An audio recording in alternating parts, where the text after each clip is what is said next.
चीज में और मैं कह रहा हूं शिवम जी, नहीं रशीदी जी, अभी आप सड़क के गड्ढों पे जाएंगे। शिवम जी, संजय मिश्रा जी, अनुराग भदौरिया जी, में 3000 की लागत। अरे भैया 3000 की लागत नहीं आती है तो आप बता दीजिएगा कौन सी लागत आती है। अभी लागत पे बात कर लेंगे। Can I have the politicians now? Can I have the politicians now? Sanjay Mishra ji, Acharya ji please. Anurag Bhadauria, क्या इसमें भी आप लोग एक साथ नहीं आ सकते? क्या इसमें भी राजनेता एक साथ नहीं आ सकते? संजय मिश्रा, शिवम भाटिया एंड अनुराग भदौरिया। अनुराग जी, आपने सुना धर्मगुरुओं को, आपने सुना सिख भाई को भी सुना, आचार्य जी को भी सुना, सरवर साहब को भी सुना। आपको नहीं लगता ये धर्म भ्रष्ट हो रहा है? लिटरली भ्रष्ट हो रहा है। ये आस्था पे चोट है। अगर प्रभु के प्रसाद में जानवर की चर्बी, मछली का तेल होगा तो बचा क्या? ये फूड एडल्ट्रेशन वाले कर क्या रहे हैं?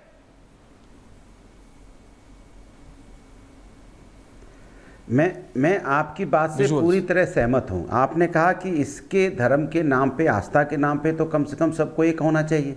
बिल्कुल, मैं तो आके आपके सामने बैठा हूं, बट बीजेपी नहीं आई। हम तो आइए। शिवम भाटिया कौन? शिवम त्यागी कौन है? अरे शिवम त्यागी कौन है? बीजेपी के ऑफिशियल प्रवक्ता है अनुराग जी। शिवम त्यागी हैं? शिवम त्यागी बैठे हैं, पूछिए। बात है। अरे भाई कैमरा मेरे सामने। अरे अच्छी बात है मेरे पास टीवी नहीं, इसलिए मैंने कहा। आपने नाम नहीं लिया तो मैं कैसे पता चलता? अच्छी बात आए हैं। सबसे पहले बोले आप लेट आए। देखिए, सरकार केंद्र में 10 साल से भारतीय जनता पार्टी की सरकार है। और जिस सरकार की आप बात कर रहे हैं आंध्रा में, वहाँ पे जगन मोहन रेड्डी लगातार 5 साल से वो भारतीय जनता पार्टी की सरकार को सपोर्ट कर रहे हैं। हर बिल पे उन्होंने इनको वोट किया, बात तो सही है। वक्त मुसीबत में उनके साथ खड़े रहे। तो ये सरकार ने उस समय, सुनिए ना, ये सरकार ने उस समय क्यों नहीं कार्रवाई की, क्यों नहीं इंक्वायरी की? ये जो समाज के अंदर में जो फूड इंस्पेक्टर होते हैं या जो डिपार्टमेंट होता है, मंदिर का डिपार्टमेंट हो, ट्रस्ट का जो लोग होंगे, ये तो उनकी बड़ी जिम्मेदारी बनती थी ना कि जो खरीदा जा रहा है, जो प्रसाद में मिलाया जा रहा है, वो क्या है। ये जिम्मेदारी किसकी थी? वहाँ पे जो उसमें जो ट्रस्ट है, जो ट्रस्ट में लोग हैं, जो वहाँ चेयरमैन होता है, वाइस चेयरमैन होता है, जो वहाँ पे जो अधिकारी बने होते हैं, उनकी जिम्मेदारी थी। वो अपनी जिम्मेदारी में फेल हुए हैं। जब वो अपनी जिम्मेदारी में फेल हुए हैं तो ये आज सरकार क्यों जगी? इतने दिन तक हमारी आस्था के साथ खिलवाड़ होता रहा, इतने दिनों तक। और उस सरकार के साथ भारतीय जनता पार्टी की सरकार सपोर्ट में रही। ये इंक्वायरी तो तब भी होनी चाहिए थी ना, क्यों नहीं उस समय चंद्रबाबू नायडू जी ने चिट्ठी लिखी थी, कितने दिन पहले लिखी थी सोचिए आप। जब नायडू जी ने चिट्ठी लिखी थी, उस चिट्ठी पे कार्रवाई क्यों नहीं हुई थी, मैं पूछना चाह रहा हूं। उसी समय कार्रवाई हो जानी चाहिए थी, तो मेरे इतने दिन तक हमारी जो आस्था है उस पर आघात तो नहीं होता। भाई हम प्रसाद लेते हैं, उसको माथे पे लगाते हैं। प्रसाद हमारे लिए माने एकदम कहते हैं ना, अमृत होता है भगवान का। और उसको माथे में लगा के कैसे समेट को कितने हम हजारों मील दूर ले जाते हैं उसको, और अपने रिश्तेदारों में बांटते हैं कि हम प्रसाद लेके आए हैं। लेकिन उस प्रसाद में अगर ये व्यवस्थाएं हैं, इस तरह की चीजें अगर उसमें हैं, तो आप समझ सकते हैं कि ये कितना बड़ा हमारे आस्था पे आघात है। तो क्या जिम्मेदारी क्या केंद्र सरकार, राज्य सरकार की नहीं होनी चाहिए थी? आज इतने सालों बाद याद आया, उसके पहले कहां थे? इसके मतलब मेरा सीधा सा आरोप है कि कौन लोग हैं इसमें शामिल हैं, और सरकार इतने दिन बाद क्यों जगी, जब उन्होंने सवाल पहले उठा। बीजेपी जवाब दिया, हमारे जो बीजेपी जवाब दिया। You are a pro Hindu party. I am not saying you are anti, you are anti any religion.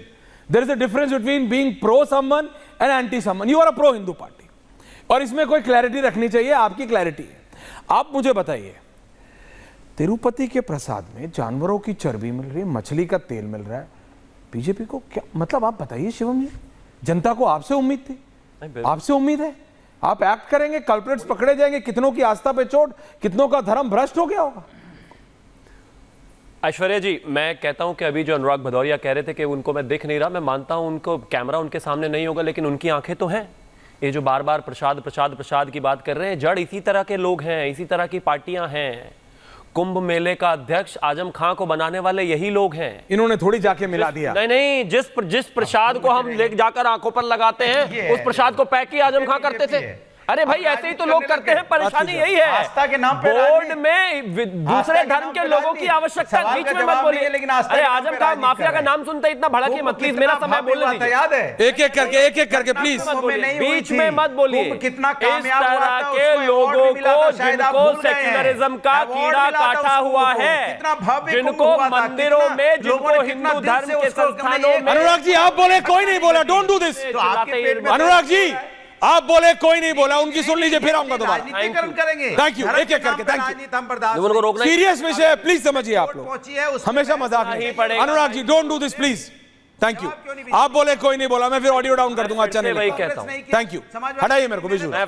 बोलिए शिवम बोलिए। वही कहता हूं, मैं फिर से वही कहता हूं, स्पिरिचुअल और सांस्कृतिक जगहों पर ये जो कुछ पार्टियों को सेक्युलरिज्म का कीड़ा काटा हुआ है और वो वहां पर भी इस तरह की बातें करते हैं और काम करते हैं कि जो कुंभ मेला है उसका अध्यक्ष बना देंगे आजम खां को, जो तारकेश्वर मंदिर है उसका बोर्ड का अध्यक्ष बना देंगे फिरहाद हकीम को। इस तरह के लोगों को हिंदू धर्म के मंदिरों में, बोर्ड में नहीं होना चाहिए। नास्तिक लोगों की वहां कोई जगह नहीं है। और ये भारतीय जनता पार्टी अलायंस की ही सरकार है जो कहती है कि सुनिए, क्वालिटी बाहर कैसी है, क्या है, वो एक अलग डिबेट का विषय हो सकता है, लेकिन मंदिर में इस तरह की चीजें नहीं जा सकती।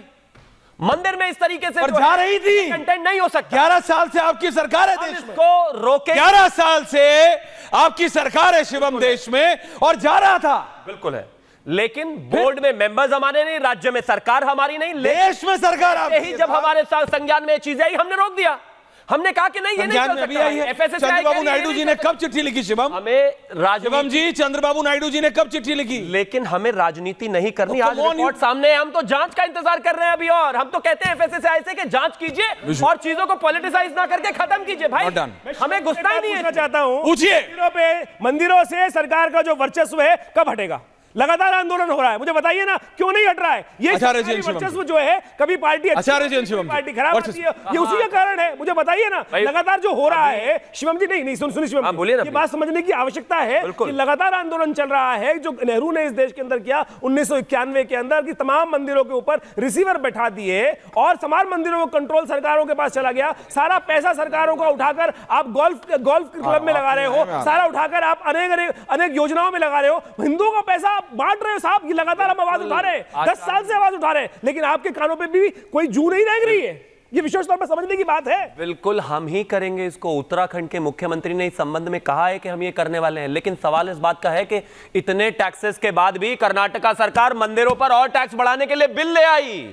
हिंदुओं का सारा आरक्षण जो है एक धर्म को ट्रांसफर कर दिया। वो कर रहे हैं असली अत्याचार तो, और सही अत्याचार भी उन्हीं के समय में हुआ है। वाईएसआरसीपी ने किया ये सारी चीजें। जिस तरीके से बोर्ड में अलग अलग धर्मों के मेंबर हैं, उस पर जरूर है कि उन चीजों को बाहर करने की आवश्यकता है। हम जांच क्यों कर रहे हैं? इसीलिए कि राजनीति ना करके मंदिर में कोई भी स्पिरिचुअलिटी से छेड़छाड़ नहीं होनी चाहिए, और हम बिल्कुल होने नहीं देंगे। हम नहीं होने देंगे। गुरु हो रही थी, हम नहीं होने देंगे। हो रही है, लेकिन हम नहीं होने देंगे। टेस्ट जब हुआ तब तक हुई है, हम लेकिन नहीं होने देंगे। हो रही थी, अब आए हैं तो हम नहीं होने देंगे। हम बिल्कुल नहीं होने। अरे एक्टिंग हमारा काम नहीं, आप तो रहने दीजिए। अरे संजय जी